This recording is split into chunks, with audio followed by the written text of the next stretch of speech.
આજે ભારતીય રૂપિયો મંગળવારના બંધ ભાવ 88.77ની સામે 88.75 પ્રતિ ડોલર પર સ્થિર ખુલ્યો. જો કે બજારની શરૂઆત ઘટાડા સાથે થઈ અને નિફ્ટી 25,100ની સપાટીની નજીક ટ્રેડ થઈ રહ્યો છે. આ નબળા માહોલ વચ્ચે પણ કેટલાક શેરો ફોકસમાં છે.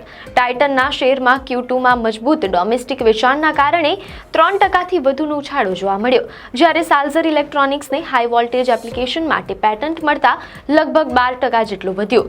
બીજી તરફ આરબીઆઈએ ક્રેડિટ રિસ્ક કેપિટલ ફ્રેમવર્ક માટે ડ્રાફ્ટ ગાઈડલાઇન્સ જાહેર કરતા એસબીઆઈ કાર્ડ લગભગ 2% ઉપર છે અને પીએસયુ બેંક્સ પણ ફોકસમાં છે. જો કે QIP દ્વારા ₹1,100 કરોડ એકત્ર કરવાના સમાચારથી અનંતરાજ 3%થી વધુ ઘટ્યો.